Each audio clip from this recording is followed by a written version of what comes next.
Welcome to V3 news లక్ష్యం సమాజహితం. నేను MLA బులెటిన్ల ముందుగా హెడ్లైన్స్ చూద్దాం. 10వ తరగతి పరీక్షలపై సీఎం కేసీఆర్ ఉన్నత స్థాయి సమీక్ష. పరీక్షలు నిర్వహించాలా రద్దు చేయాలా అనే దానిపై కీలక చర్చ. తెరుచుకున్న ఆలయాల్లో భక్తుల దర్శనాలకు సర్వం సిద్ధం. కట్టుదిట్టమైన చర్యలతో ఏర్పాట్లు పూర్తి చేసిన దేవాదాయ శాఖ. కరోనా తీవ్రత తక్కువ ఉన్నవారికి ఇండ్లలోనే చికిత్స అందిస్తామన్న మంత్రి ఈటెల. అపార్ట్మెంట్లు కాలనీల ప్రజలు సహకరించాలని మంత్రి విజ్ఞప్తి. డబుల్ బెడ్రూమ్ ఇళ్ల ప్రారంభోత్సవంలో కంటతడి పెట్టిన స్పీకర్ పోచారం. ప్రజా సంక్షేమానికి కృషి చేస్తుంటే కొందరు విమర్శలు చేస్తున్నారని ఆవేదన. ప్రత్యేక పారిశుద్ధ్య కార్యక్రమం ఉద్యమంలా కొనసాగాలి. సీజనల్ వ్యాధులు ప్రబలకుండా జాగ్రత్తలు పాటించాలని మంత్రి పువ్వాడ సూచన. గుంటూరు జిల్లా ఎంపీడీఓలతో హోంమంత్రి మేకతోటి సుచరిత సమావేశం. అభివృద్ధి పథకాలు సంక్షేమ పథకాల అమలుపై ఆరా తీసిన మంత్రి. చంద్రబాబుపై మంత్రి బొత్స సత్యనారాయణ మండిపాటు. తన హయాంలో ఎన్ని ఇళ్లు కట్టారో చెప్పాలంటూ ఆగ్రహం. డీటెయిల్స్ చూస్తే 10వ తరగతి పరీక్షలపై ముఖ్యమంత్రి కె చంద్రశేఖరరావు కీలక సమీక్ష నిర్వహించనున్నారు. మధ్యాహ్నం 2 గంటలకు ప్రగతి భవన్లో విద్యాశాఖ అధికారులతో పాల్గొనే ఈ సమావేశంలో పరీక్షల నిర్వహణకు సంబంధించి అన్ని అంశాలపై చర్చించి నిర్ణయం తీసుకోనున్నారు. కరోనా వ్యాప్తి నివారణ చర్యలు, లాక్డౌన్ అమలు తదితర అంశాలపై కూడా చర్చించేందుకు సీఎం కేసీఆర్ ఉన్నత స్థాయి సమీక్ష నిర్వహించనున్నారు. రాష్ట్రంలో కరోనా కేసులు పెరుగుతున్న నేపథ్యంలో సమగ్ర విద్యా విధానం కోసం ప్రభుత్వం కీలక నిర్ణయాలు తీసుకోనుంది. 10th పరీక్షలు వాయిదా పడిన నేపథ్యంలో వాటిని రద్దు చేయాలా, నిర్వహించాలా, సాధారణ పరిస్థితులు వచ్చేది ఎప్పుడు, దీనికి ప్రత్యామ్నాయ విధానాలు ఏమిటి వంటి మొదలగు అంశాలపై చర్చించనున్నట్లు అధికార వర్గాలు తెలిపాయి.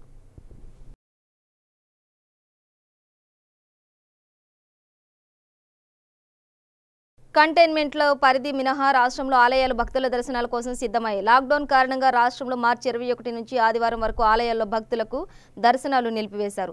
ఆ సమయంలో అర్చకులు నిరాడంబరంగా స్వామివారికి పూజలు నిర్వహించారు. కేంద్ర రాష్ట్ర ప్రభుత్వాలు ఇచ్చిన లాక్డౌన్ సడలింపులతో ఆలయాల్లో దర్శనం కోసం సోమవారం నుంచి భక్తులకు అనుమతిచ్చాయి.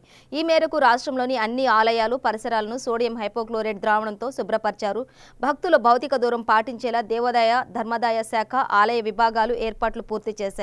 యాదాద్రి, భద్రాద్రి, కొమురవెల్లి, బాసర, వేములవాడ, రాజరాజేశ్వర స్వామి, ధర్మపురి నరసింహస్వామి, కొండగట్టు ఆంజనేయ స్వామి, వరంగల్ భద్రకాళి, జోగులాంబ, శ్రీశైల భ్రమరాంబ, మల్లికార్జున స్వామి, ఇతర అన్ని ఆలయాల వద్ద భక్తుల దర్శనం కోసం సర్వం సిద్ధం చేశారు.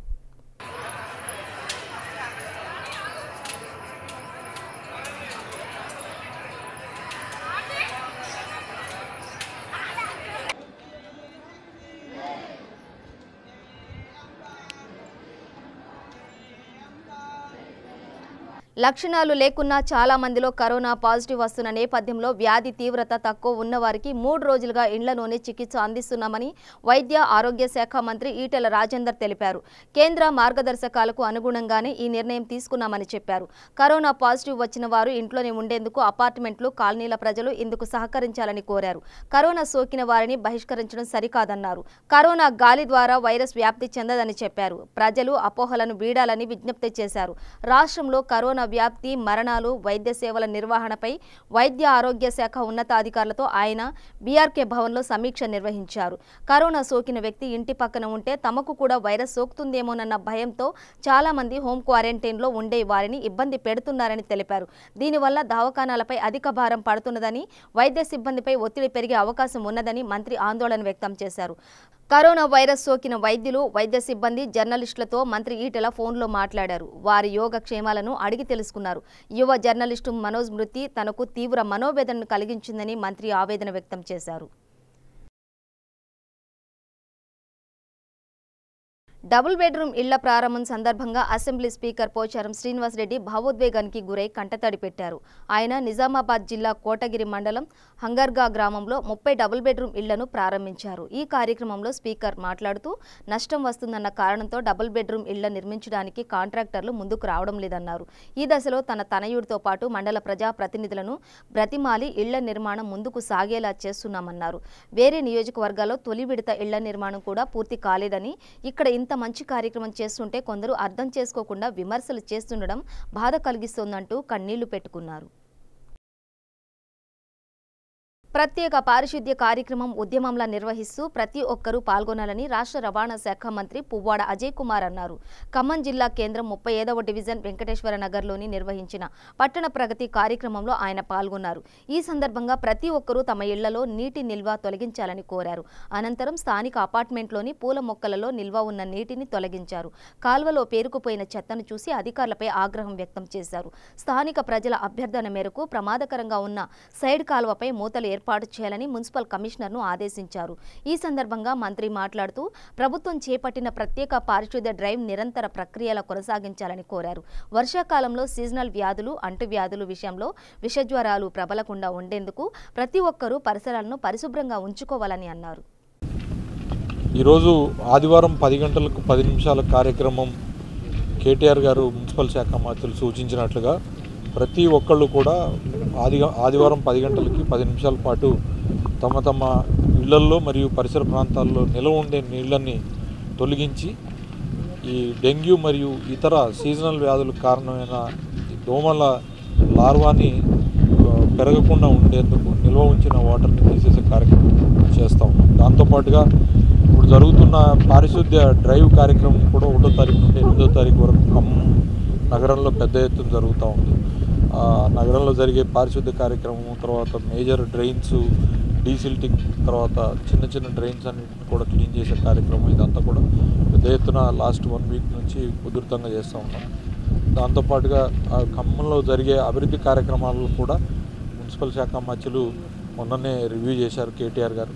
కొన్ని టార్గెట్స్ ఇవ్వటం జరిగింది. అందులో ప్రధానంగా ఈ దంసలాపురం ఫ్లైఓవర్ బ్రిడ్జ్ కూడా ఆగస్టు 15వ తారీఖుకి ఇనాగరేషన్కి రెడీ చేయాలని చెప్పి మరి సూత్రప్రాయంగా అంగీకరించడం జరిగింది. అందుకని ఈ పనులన్నింటినీ కూడా మరి పరిశీలించడం కోసం ఇవాళ మేయర్ గారు, నేను, కలెక్టర్ గారు, కమిషనర్ గారు, ఇతర ప్రజాప్రతినిధులతో రావడం జరిగింది. ఈ 2 నెలల్లో మొత్తం ఏవైతే పెండింగ్ వర్క్స్ ఉన్నాయో అవన్నీ కూడా ఖమ్మంలో పూర్తి చేసి మరి కేటీఆర్ గారి చేతుల మీదుగా వీటిని ఇనాగరేట్ చేస్తాం. కన్సర్న్ మినిస్టర్స్తో కలిపి వీటన్నిటిని ప్రారంభోత్సవాలు చేస్తామని చెప్పి తెలియజేస్తాం. గుంటూరు జిల్లా ప్రత్తిపాడు నియోజకవర్గంలోని 5 మండలాల ఎంపీడీఓలతో హోంమంత్రి మేకతోటి సుచరిత సమావేశమయ్యారు. బ్రాడిపేటలోని హోంమంత్రి కార్యాలయంలో సమావేశం నిర్వహించారు. మండలాల్లోని జరుగుతున్న వివిధ అభివృద్ధి పథకాలు, సంక్షేమ పథకాల గురించి హోంమంత్రి ఆరా తీశారు. జూలై 8న పేదలకు ఇస్తున్న ఇళ్ల స్థలాల పంపిణీ నేపథ్యంలో కాలనీలలో లేఅవుట్స్, గ్రావెల్ ఇంటర్నల్ రోడ్స్ త్వరగా పూర్తి చేయాలని హోంమంత్రి సూచించారు. ఈ సమావేశంలో Guntur rural MPDO Sujatha, Vatticherukuru Vasanthalakshmi, పెదనండిపాడు Mohan Rao, Kakumanu Hiralal, Prathipadu incharge MPDO రామకోటయ్యలు పాల్గొన్నారు.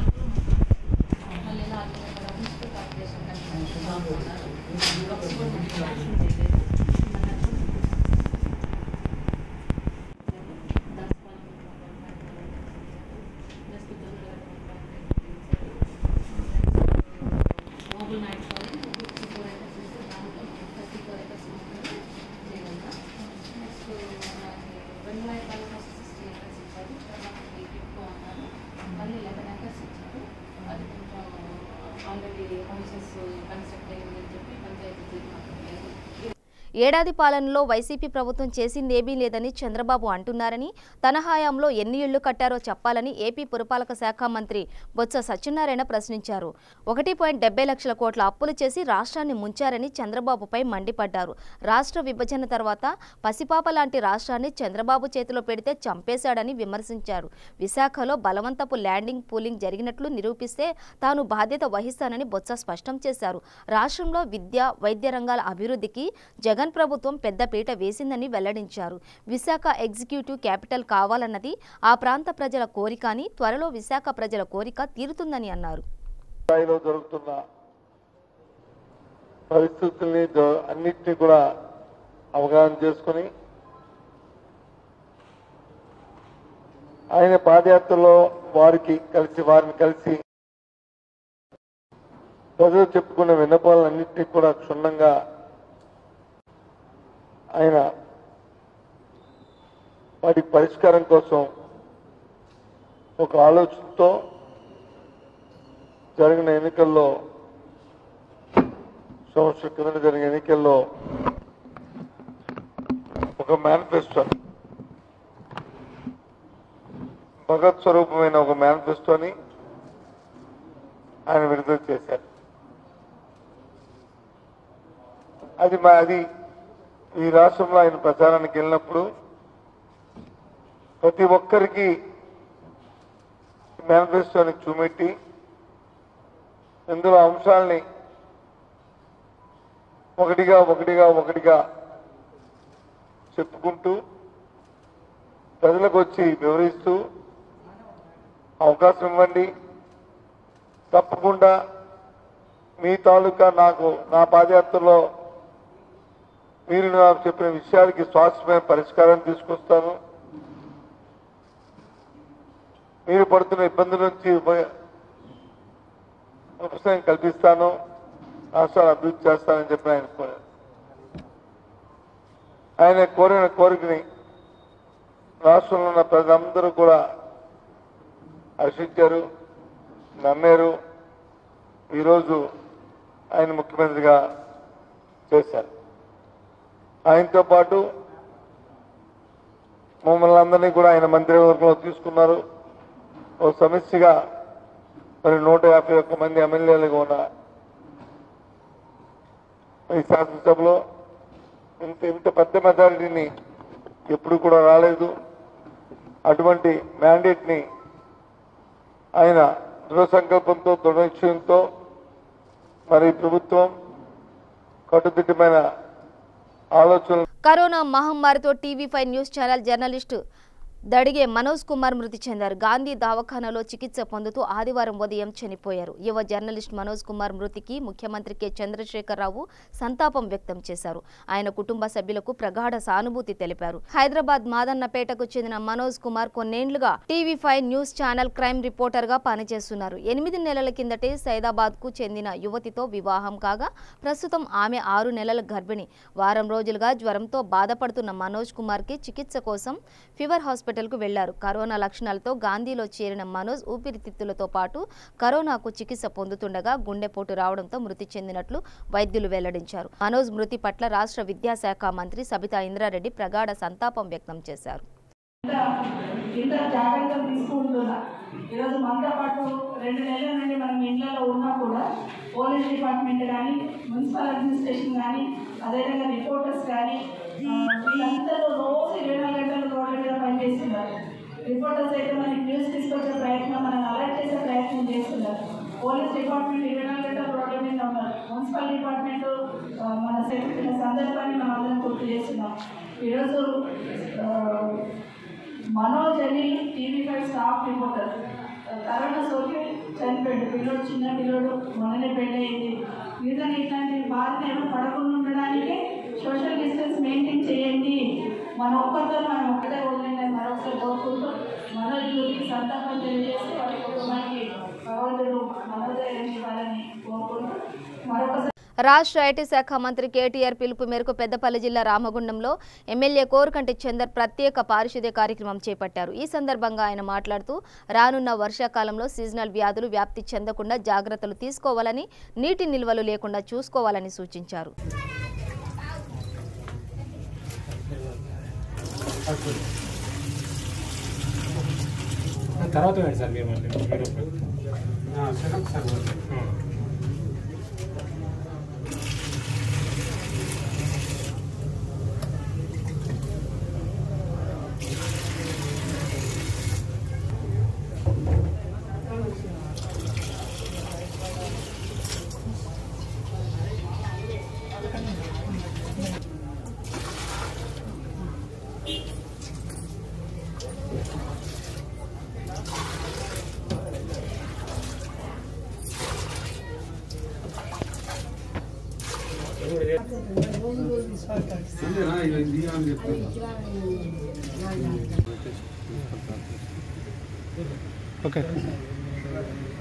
గౌరవ మంత్రివర్యులు కేటీ రామారావు గారి పిలుపు మేరకు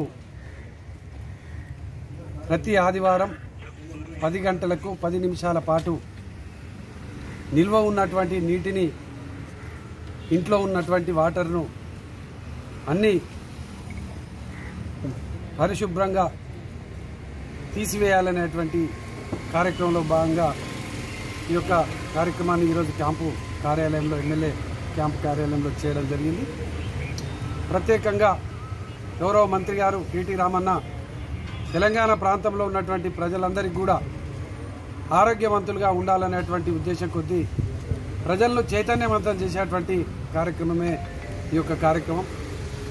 ప్రజలందరి విస్తృత భాగస్వామ్యంతో ఏదైనా సాధ్యమే అనేది గత సందర్భాలలో నిరూపణ అయింది. అందుకోసమే ప్రజలందరూ దేంట్లో అయితే భాగస్వాములు అవుతారో అది సంపూర్ణమవుతుంది, అది విజయవంతమవుతుంది. కాబట్టి ఈ యొక్క 10 గంటలకు 10 నిమిషాల పాటు మన ఆరోగ్యం కోసం మన ఇంట్లో ఉన్నటువంటి పరిసరాలన్నింటినీ కూడా శుభ్రం చేసుకోవడంతో పాటు ప్రతి ఇంట్లో కూడా నీటి కుళాయి, వాటర్ ట్యాంక్ ఉంటుంది. ఆ వాటర్ ట్యాంక్ని తప్పకుండా 10 నిమిషాల పాటు ఖాళీగా ఉంచాలి.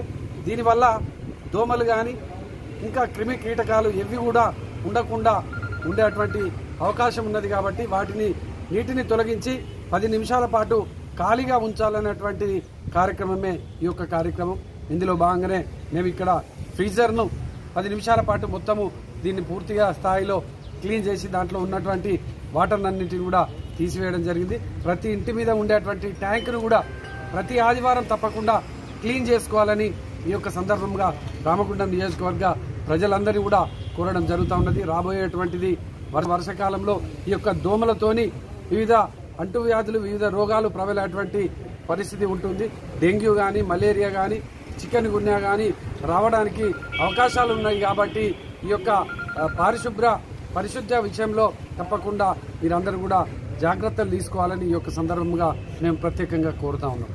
కాచిగూడ డివిజన్లోని కుబ్బింగూడలో ఒక కుటుంబానికి చెందిన 5 వ్యక్తులకు కరోనా పాజిటివ్గా నిర్ధారణ అయింది. దీంతో అధికారులు వైద్య సిబ్బందిని వారిని ఇంట్లోనే ఉండి క్వారంటైన్ పాటించేలా చర్యలు తీసుకున్నారు. దీంతో ఆందోళన చెందుతున్న ఆ కుటుంబానికి మరియు స్థానికులకు Kachiguda corporator Ekkala Chaitanya Kanna, inspector Abhiulla Khan, GHMC DC Venugopal, Deepti వారికి మనోధైర్యం కల్పించారు. అదేవిధంగా బాధిత కుటుంబానికి మందులు మరియు అవసరమైన వస్తువులు అందజేశారు.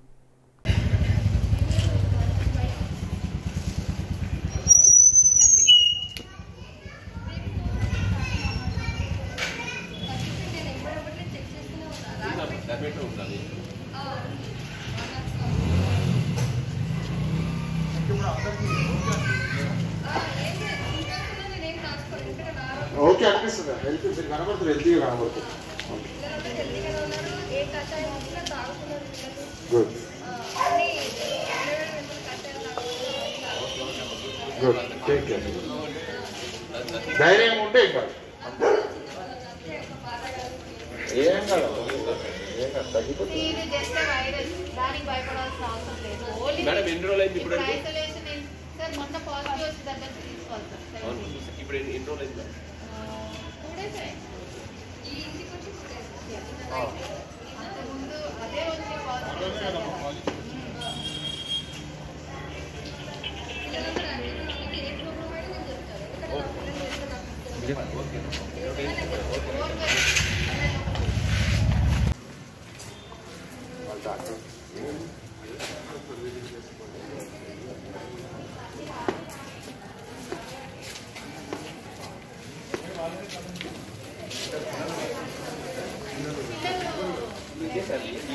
ఇదే బిల్డింగ్, ఇదే ఫ్యామిలీ, ఆంజనేయులు ఇదే.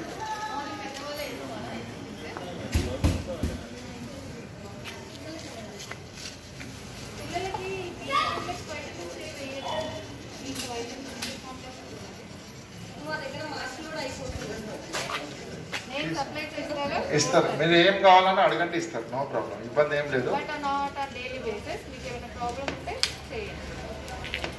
చుట్టుపక్క వాళ్ళు కూడా ఎవరు భయపడద్దు దయచేసి, ఏం కాదు.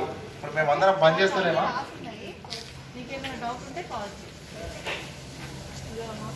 లేడీస్ వీళ్ళు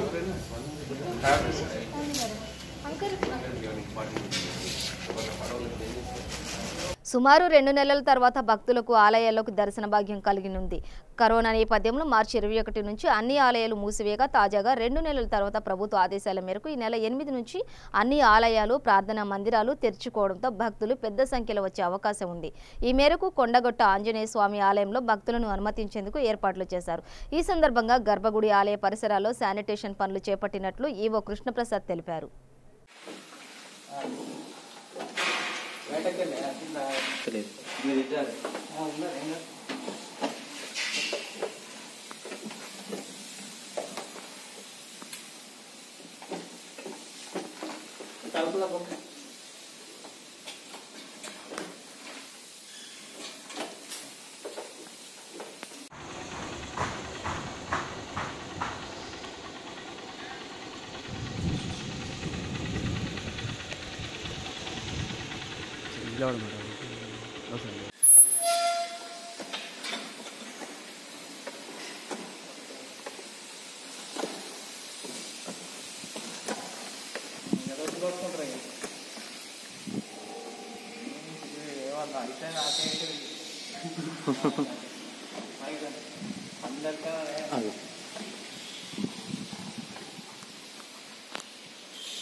స్థానం రేపు తెరుచుకోవడం జరుగుతుంది. అన్నదాన కార్యక్రమాల కాడ కానీ గుడ్డగట్టు దేవస్థానంగా వచ్చే భక్తులు కానీ వాళ్ళకు తగు జాగ్రత్తలు సూచనలు కూడా ఇవ్వాలని చెప్పేసి కోరుతున్నాము. మనకు ఇంకా మన శానిటైజర్ కానీ సిబ్బంది డాక్టర్ సిబ్బందిని కానీ ప్రభుత్వం కూడా చర్యలు తీసుకోవాలని చెప్పేసి కూడా కోరుతున్నాము. మన పోలీస్ శాఖ వారు కూడా కొంచెం తగు జాగ్రత్తలు కూడా తీసుకొని భక్తులకు సూచనలు ఇవ్వాలని చెప్పేసి కోరుతున్నాము. 72 రోజులుగా మన దేవస్థానం తెరుచుకోలేదు. మాకు కూడా రేపు దేవస్థానం తెరుచుకోవడం వల్ల మాకు కూడా చాలా సంతోషంగా ఉన్నది. మనకు అందరూ కూడా జాగ్రత్త పాటించి దేవస్థానానికి దర్శనం చేసుకోవాలని చెప్పి. కరీంనగర్ జిల్లా కొత్తపల్లి మండలంలో ప్రముఖ టీఆర్ఎస్ సీనియర్ నాయకులు జడ్పీ మాజీ సభ్యులు జమీలుద్దీన్ జన్మదినం సందర్భంగా కొత్తపల్లి పట్టణ టీఆర్ఎస్ నాయకులు ఎస్కే బాబా ఆధ్వర్యంలో మెగా రక్తదాన శిబిరం ఏర్పాటు చేయడం చేశారు. ఈ శిబిరంలో 50 మంది యువకులు పాల్గొని రక్తదానం చేశారు. అనంతరం కేక్ కట్ చేసి సంబరాలు చేసుకున్నారు.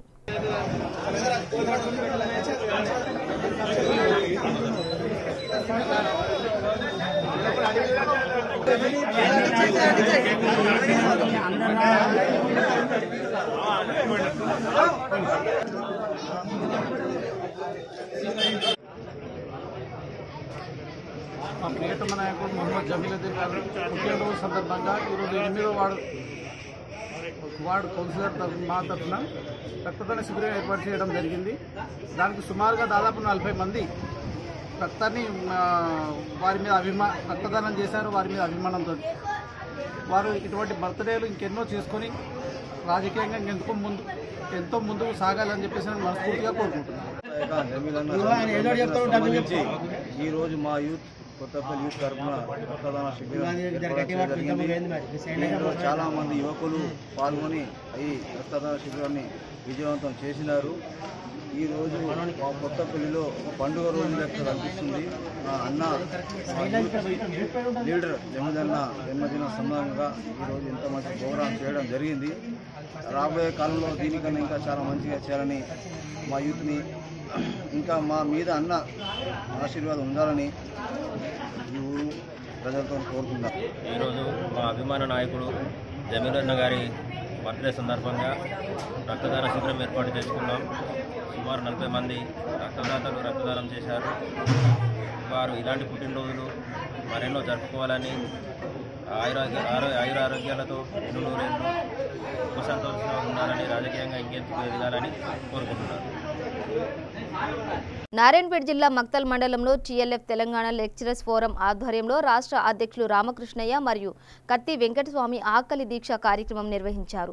ఈ కరోనా మహమ్మారి ఎదుర్కోవడానికి ప్రభుత్వం లాక్డౌన్ విధించడం వల్ల అధ్యాపకులు చాలా రకాల ఇబ్బందులు ఎదుర్కొన్నారని ప్రభుత్వం స్పందించి వారిని ఆదుకోవాలని ఈ సందర్భంగా కోరారు. ఈ కార్యక్రమంలో అధ్యక్షులు అశోక్ గౌడ్, ఉమ్మడి మహబూబ్ నగర్ జిల్లా సహాయ కార్యదర్శి కుర్మయ్య, స్కాలర్స్ మరియు జూనియర్ కళాశాల ప్రిన్సిపల్ తదితరులు పాల్గొన్నారు. మేము నిర్వహిస్తున్నటువంటి కార్యక్రమం ఏంటంటే ఆకలి దీక్ష. అంటే మన తెలంగాణ రాష్ట్రంలో వివిధ ప్రైవేటు విద్యా సంస్థలు పనిచేస్తున్నటువంటి అధ్యాపకులు, ఉపాధ్యాయులు మరియు మార్కెటింగ్ స్టాఫ్ వీళ్ళందరూ కూడా గత 3 నెలల నుంచి ఎలాంటి జీతపత్యాలు లేకుండా చాలా ఆర్థిక ఇబ్బందులు ఎదుర్కొంటున్నారు. ఈ యొక్క క్లిష్ట పరిస్థితుల్లో కరోనా వ్యాధి ఈ యొక్క మహమ్మారిని ఎదుర్కోవడానికి ప్రభుత్వం లాక్డౌన్ విధించడం అనేది, ఈ లాక్డౌన్ కారణంగా ఎక్కడెక్కడే ఆర్థిక వ్యవస్థ స్తంభించుకోవడం అనేది, దీన్ని దృష్టిలో పెట్టుకొని టీఎల్ఎఫ్ రాష్ట్ర కార్యవర్గం ఆధ్వర్యంలో ఈరోజు మన తెలంగాణ రాష్ట్ర వ్యాప్తంగా ఒకరోజు ఆకలి దీక్ష కార్యక్రమాన్ని నిర్వహించడం అనేది. ఈ యొక్క కార్యక్రమం యొక్క ముఖ్య ఉద్దేశం ఏంటంటే మా టీఎల్ఎఫ్ తరఫున ప్రభుత్వానికి, మా యొక్క లెక్చరర్స్ బృందానికి మరియు ఉపాధ్యాయ బృందానికి, మార్కెటింగ్ స్టాఫ్కి కొంత ఆర్థిక సహాయాన్ని అందించి వారి యొక్క కుటుంబాన్ని ఆదుకోవాలని మా తరఫున ప్రభుత్వాన్ని విన్నవిస్తున్నాము. అదేవిధంగా ఈ యొక్క ఆర్థిక వ్యవస్థ గాడిలో పడి మరియు విద్యా సంవత్సరం ఎలాంటి సాధినా ఈ యొక్క కార్యక్రమంలో మెయిన్గా మన నారాయణపేట జిల్లాలో ఉన్నటువంటి వివిధ కళాశాలల అధ్యాపకులు మరియు మేనేజ్మెంట్, అదేవిధంగా మార్కెటింగ్ స్టాఫ్ కూడా పాల్గొనమైనది. వారందరికీ మా టీఎల్ఎఫ్ తరఫున కృతజ్ఞతలు. అదేవిధంగా ఈ యొక్క ఆకలి దీక్షను దృష్టిలో ఉంచుకొని ప్రభుత్వం వెంటనే స్పందించి లెక్చరర్స్ అందరికీ ఎంతో కొంత ఆర్థిక చేయూతలను అందించాల్సిందిగా కోరుతున్నాము. ఈ యొక్క కార్యక్రమంలో పాల్గొన్నటువంటి Govardhan sir, Jagadish sir, Mahender sir, Lakshmikant సార్కు మరియు బాలరాజ్ సార్, కుర్మాయ్ సార్కు, అదేవిధంగా మార్కెటింగ్ స్టాఫ్లో ఉన్నటువంటి గురుమూర్తి, శివ మరియు జగదీష్ సార్లకు ప్రత్యేకంగా కృతజ్ఞతలు తెలుపుతున్నాము.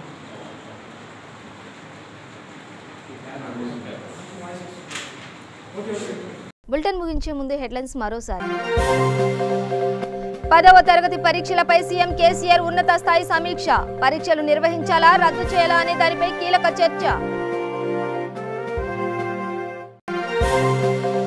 తెరుచుకున్న ఆలయాల్లో భక్తుల దర్శనాలకు సర్వం సిద్ధం. కట్టుదిట్టమైన చర్యలతో ఏర్పాట్లు పూర్తి చేసిన దేవాదాయ శాఖ. కరోనా తీవ్రత తక్కువ ఉన్న వారికి ఇండ్లలోనే చికిత్స అందిస్తామన్న మంత్రి ఈటెల. అపార్ట్మెంట్లు, కాలనీల ప్రజలు సహకరించాలని మంత్రి విజ్ఞప్తి.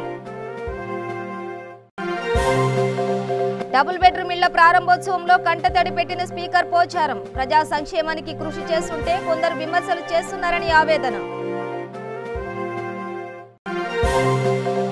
ప్రత్యేక పారిశుద్ధ్య కార్యక్రమం ఉద్యమంలా కొనసాగాలి. సీజనల్ వ్యాధులు ప్రబలకుండా జాగ్రత్తలు పాటించాలని మంత్రి పువ్వాడ సూచన. గుంటూరు జిల్లా ఎంపీడీఓలతో హోంమంత్రి మేకతోటి సుచరిత సమావేశం. అభివృద్ధి పథకాలు, సంక్షేమ పథకాల అమలుపై ఆరా తీసిన మంత్రి.